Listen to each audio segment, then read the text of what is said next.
that the spotlight is on Alyson right now from New York, singer, and she's also has a radio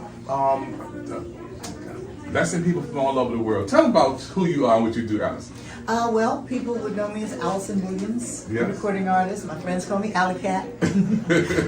From New York originally. They call me the first lady of Def Jam because I was Russell Simmons' first R&B artist signed to that label.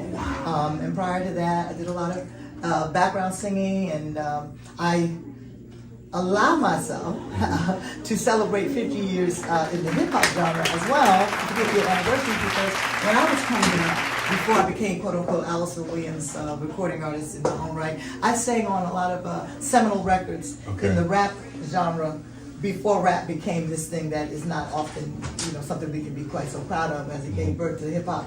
And now we have to really question some of the hip-hop artists and the messages that they choose to send. However, back in the day when it was just about, I'm trying to be the best person I can, I'm trying to go to school and come up, you know what I mean? I'm not trying to shoot nobody, and I'm not trying to, just degrade anybody. People like Curtis Blow had songs like "If I Rule the World," so I sang that. That was you? Well, a lot of people would think it's Lauryn Hill because that's the most recent version. Right. But Lauryn was 10 years old when I sang that song. She came 10 years later and sang it. If I rule the world, I love all the girls, and songs like Fat Boys and that group, and they're playing basketball. Yeah. We love that basketball. So songs that go way back. At that point in time, I was the hook girl and sang the hooks and co-arranged a lot of that music and booked contracted the sessions for the singers to come in, and that's how we were making our money in the studio. And then I got an opportunity once I met Russell, and he decided he wanted to put Def Jam together, but he also wanted an R&B arm to it. Okay. Because he'd grown up having wonderful basement parties, and what best kids do. And he listened to classic R&B music. So he wanted, he had a Berry Gordy mentality. He wanted to have something that could represent the new school R&B, which was in the 80s for me, but in a way that it would be acceptable to all people who had come up with real true soul music. So it was myself, Orange Juice Jones, Tishawn, and Chuck Stanley, and we were the R&B division of Def Jam at that time. And I continue to go around and perform Just Call My Name, and like I said, working on new gospel music. I'm excited about getting the music into the marketplace. We got about 5 songs finished now, and I'm working on a project called MVP, and that stands for, most people would say Most Valuable Player. Correct. But MVP is Music, Vocal, and Performing Arts Academy. That's what MVP Academy is. And I want to give back and teach young people how to not just know music or theory, not to just know theater, literature, poetry, not to just know all production of podcasts, radio broadcasts, and so on and so forth, film or what have you, but to teach somebody a work ethic. Because a lot of times, because of what we're dealing with the social media platforms, it just all comes too quick. And it all comes too instant. And it's a very watered down version of what the work is that you have to put in to garner not only quality and something that has that is steeped in integrity, but longevity.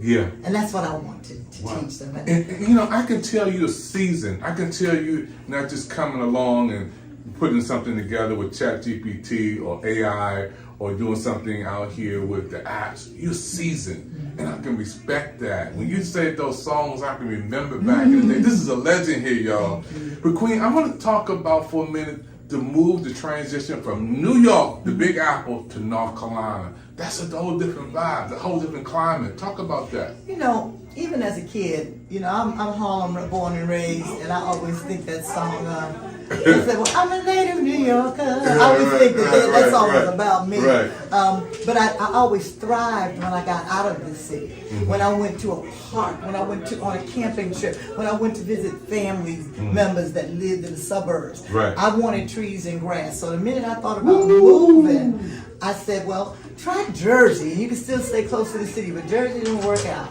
So just so happens I had been honored to be mentored by our beloved Dr. Maya Angelou. And Dr. Angela would bring me down to Winston where she lived and have me do different events for her, different things for Oprah, different things for Wake Forest. And, just planting seeds and pouring into me. And I decided back in 2012 or 13, I wanted to move to Winston, but it didn't happen then. I was still traveling around and trying to figure out, what is my support mechanism going to be. Anyway, we lost Dr. Angela. Dr. Angela transitioned in 2014, but I never lost that desire to live there. I was about to move. I had my train ticket. I had as much luggage as I could carry, and I was on my way in March, late February, March of 2020, and I went to go get on the train, and the train had been taken off the schedule. So I went to my best sister friend's house, and I said, I got to spend the night till tomorrow because I got to, I don't have any place else to go right now. I'm out of my old apartment. She said, "I'll come over."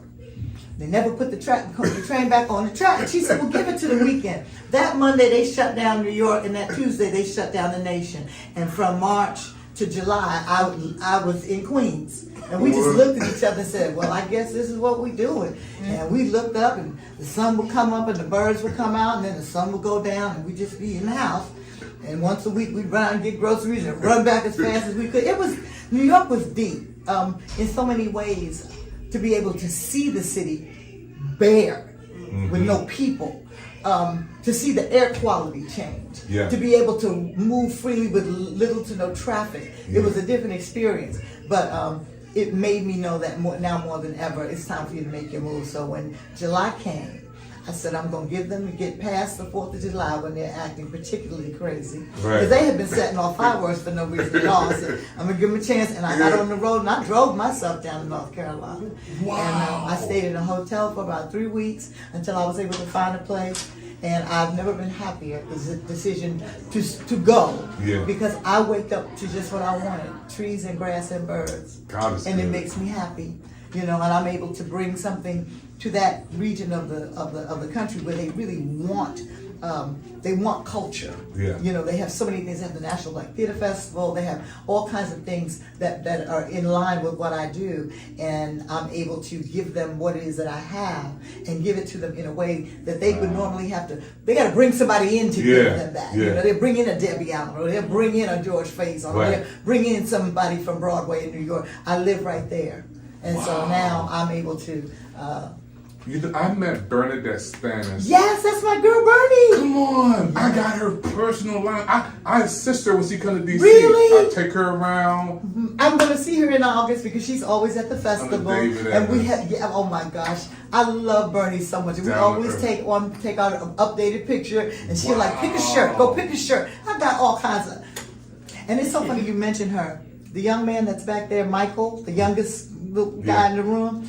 When I look at him, his spirit is so much like Ralph Carter, who played Michael on Good Times. When Ralph was his age, that's just who he even kind of looks like him. When I look, I said, Mike, he reminds me of Ralph Carter. And that's why I say, spirit. I know you're seasoned, and we got to go to a commercial break, but I can tell, I can sit in this seat and say, this is history.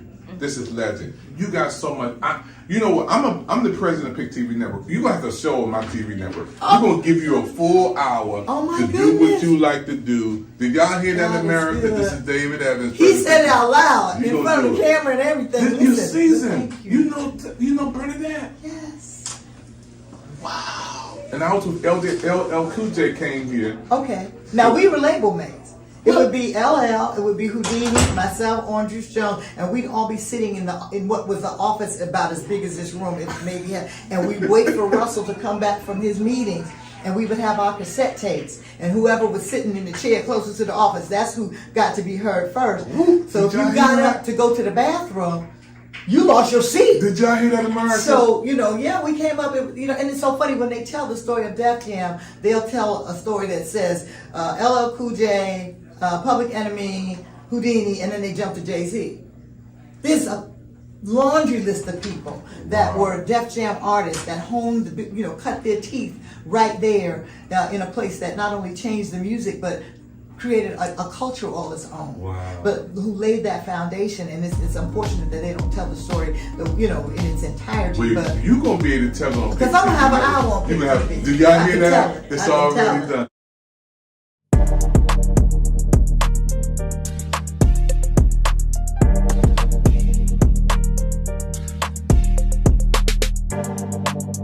Hey everyone, this is big.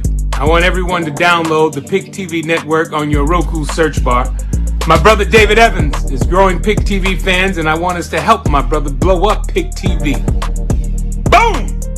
Click and play www.thepictvnetwork.com.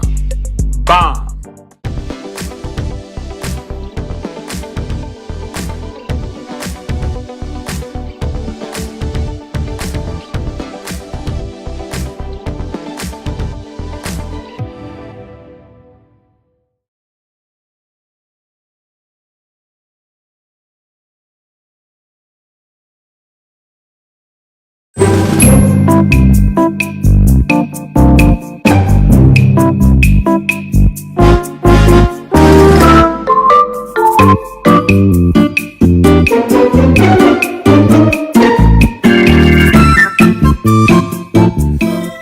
Yo, what's up? This bruh man from the fifth floor. Yo, looky here. I love PIC TV, my favorite TV network on Roku. They all laugh. Yo, looky here, Dave. Want you to come hang with a brother on the fifth floor, and we can sit back eating up a whole lot of the sandwiches and checking out some PIC TV. That's what I'm talking about, my dude. So once again, to my man, them over there at PIC TV Network, my dude over there, David Evans, the president, doing it the right way.